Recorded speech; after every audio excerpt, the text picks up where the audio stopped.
সুপ্রিয় দর্শক, আপনাদের ভালোবাসায় আসলাম এক অসহায় মেয়ের কাছে। আমরা শুনবো তার জীবন কাহিনী। আসসালামু আলাইকুম।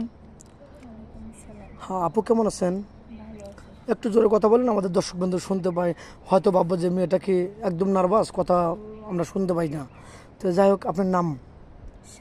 সাথী। আপনার দেশের বাড়ি কোথায়?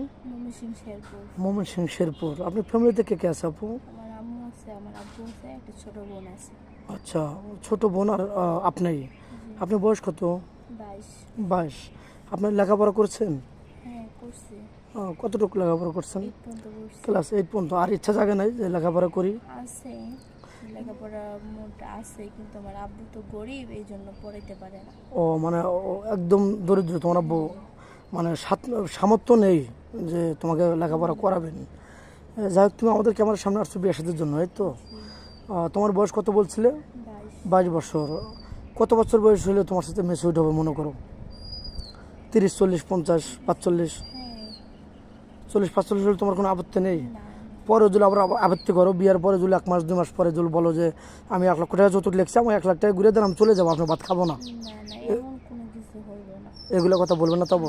সত্য বলছো? হ্যাঁ। ও আচ্ছা, যাই হোক, অনেকে বলে এরকমভাবে হেয় প্রতিপন্ন করে, আমাদের চ্যানেলে বদনাম করে, এগুলো কিন্তু করা যাবে না। তো যাই হোক, কোনো প্রবাসী ভাই তোমাকে বিয়ে সাথে করে যদি তোমাকে নিয়ে বাইরে যেতে চাই, 2-4-5 বছর পরে আসবে, তোমার আম্মু আব্বুকে বাধা দেবে কিনা? না, আমার আম্মু আব্বু বাধা দিবে না, কারণ আমার সুখ আমার আব্বু আম্মু ইচ্ছা। ও আচ্ছা আচ্ছা, তাদের কোনো আপত্তি নেই, তুমি যেটা করবে ওটাই তাদের ওটাই তারা মেনে নেবে নাকি? সে যাই হোক, কোনো ভাই বাংলাদেশেই যে কোনো ভাই তোমাকে বিয়ে সাথে করলো, তোমাকে রেখে নাইট ক্লাবে গেল, আর এক মেয়ের হাত ধরলো, তুমি বুঝতে পারলে, তাহলে তুমি কি করবে প্রথমে? কিছু বলবো না, ওরে বুঝামো। আগে বুঝাবে। অনেক সুন্দর কথা বলছো, আমি এটা আশা করছিলাম। এমন না তো ওই গেল, হ্যাঁ আমি ঝগড়া করবো না এমন কিছু না, আমি ওরে বুঝাবো, বুঝাই হ্যাঁ যদি দেখি ওরে যদি ভালো বানাইতে পারি তাহলে তো ভালো হইবই।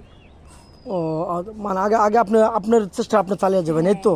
প্রথমে তো বলবেন না যে তুই নষ্ট বা ঝগড়াবাটি করে চলে যাবেন না তো, আগে মানুষকে বুঝাবেন, এই তো? মানুষ ভুল করে, আবার সংশোধন করারও সিস্টেম আছে নাকি? অনেক সুন্দর কথা বলছেন, কথাটা আমার খুব ভালো লাগছে, যে আগে আপনি বুঝাতে হবে। মানুষ ভুল পথে যেতেই পারে, না বুঝে তাকে বুঝে পথে আনতে হবে নাকি? সুন্দর কথা বলছেন, খুব ভালো লাগছে। তো যাই হোক, ভিডিওটা লং করতে চাচ্ছি না, কারণ 2-4-5 মিনিটের মধ্যে কারো জীবন গল্প শেষ করা যায় না, অনেক বড় জীবন। তো আপনি তো ফোন নাম্বার নেই নাকি? ফোন কিনেছেন আদৌ? না। ফোন কিনেননি? মেয়েটার কোনো ফোন নেই, মেয়ে আজও ফোন কিনেনি, আর চলাটাই খুব কঠিন। মানে তার বাবা অসুস্থ, আগে রিক্সা চালাতো, এখন রিক্সা চালাতে পারে না, সে ঘরে আছে। তো মেয়েটা কোনো ফোন নেই। আমাদের নাম্বার দেওয়া থাকবে ডিসপ্লেতে, স্ক্রিনশট করে পিকচারটা পাঠিয়ে দেবেন, আমি তাকে দেওয়ার চেষ্টা করব। ভালো থাকবেন, সুস্থ থাকবেন, এই বলে শেষ করে দিলাম। আল্লাহ হাফেজ।